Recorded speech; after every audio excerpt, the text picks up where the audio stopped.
जैसे जान को आज जरासंध की सेना को मेरे कन्हैया जी ने पलटा ठार कर दिया। लासे लासे दिखाई दे रही सब, देखा में हाथी और मार दे हाथ तो ही जाए चपाती, ऐसो लगी रहो।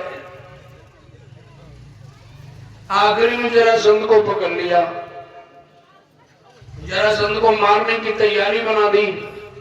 तो कन्हैया जी बोले एका नो मारो, ये तो मेन पार्टी के आदमी है, फौज का मेन कमांडर है, भाई मालिक है, एका मारते हो तो पापी तो ढूंढ ढूंढ कौन लाई, हमका तुमका ढूंढे पड़ी, तो कम से कम एक छोड़ो, अभी ढूंढ के लावे, एक गुस्सा बाढ़ है तो ढूंढ ढूंढ लाई, अपने दामाद का बदला चुकावेगा, तो हमका तुमका मारे पड़ी, कम से कम ढूंढे तो।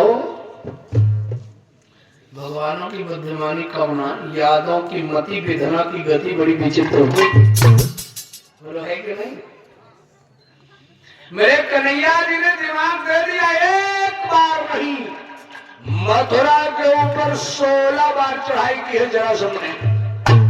कितनी बार प्यारे? 16 बार चढ़ाई की है, और मेरे लल्ला ने 16 बार की सेना को मारा है। बड़े बड़े योधन के कंकाल मथुरा चारों तरफ पड़े हैं, मांस का पशु पक्षी तक रोज जब हजारों मरी रहे, कहां तक है हाल होगा कोरोना वाला। जब जगह नहीं घाट पर मिल रही तो तर ऊपर धरो कि क्या करियो, है कि नहीं। मेरे भागवत प्रेमियों, मेरी माताओं एवं बहनों, 7वीं बार जरासंध ने ब्राह्मणों को भर्ती कर दिया फौज में। किसको भर्ती किया? ब्राह्मणों को। क्यों भर्ती किया? कन्हैया ब्राह्मण की सेवा करता है, दोस्ती बना लेते, और कहा अगर वो कार्य मारा न गया तो समझ लेना टोटल ब्राह्मणों की मैं हत्या करूंगा। मयंक शर्मा, आप हो गए भैया श्री मयंक शर्मा जी, आपकी तरफ से भगवान के चरणों में 51 मुद्राएं अर्पित हैं। ठाकुर जी कृपा बनाए रखे, जीवन मंगल में हो, कोट कोट धन्यवाद है। पंडितन के झुटैया में सफेद तागा बांध इस जरासंध पहचान की टोटल ब्राह्मण को भर्ती कर रहा हूं, लेकिन लाला सोचने लगे बड़ा गजब हो जाएगा, हमारे हाथों से ब्राह्मण मारे जाएंगे तो समझ लो गौ हत्या। और आप लोगों से बता रहा हूं, कबो गलती न करो, ब्राह्मण चाहे नहीं सोच रहा, भिखारी हो कैसो हो, वहीं पर हाथ न डालो। ब्राह्मण अगर तुमसे मरेगा तो जान लो गैया मरी गए। कहा मरी गए?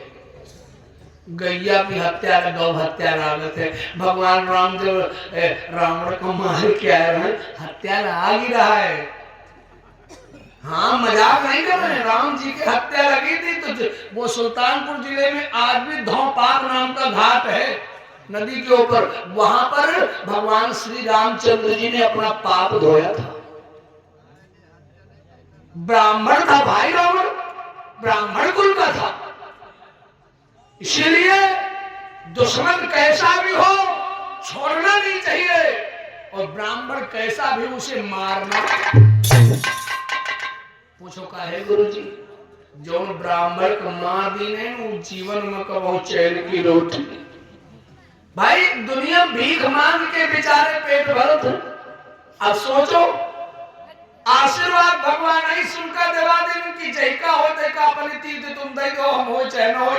तो ब्राह्मण के 500 उज्जत कर भैया सुखी रहो सुखी रहो, तो अपने तो उठा उठा देगा, मौज करो खूब सुखी रहो, अपने आशीर्वाद दे दे। तुमसे कोई कहेगा 500 ही, तो तुम जो कहियो भैया भगवान तुमका सुखी बनाए रखे, भगवान की कृपा बनी रहे। तुम्हें तो है ही नहीं दिया होगा तो भगवान चट साइडम बोला ले तुम्हें कर दे।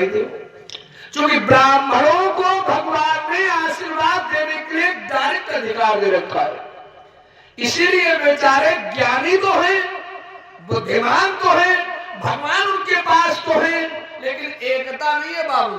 अगर एकता हो जाती तो फिर आप लोग पीछे हो जाते हैं।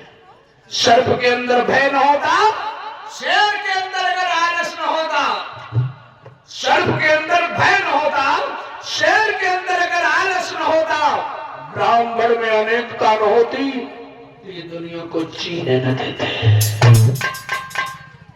सर के अंदर बड़ा जार होता लेकिन भयभीत होता, खुर से भाग खड़ा होता। शेर बहुत ताकत वाला होता है लेकिन मांस खाने के बाद सो जाता है, चाहे ऊपर बिल्ली कूदे चाहे लोखली कूदे, कोई मतलब है ना।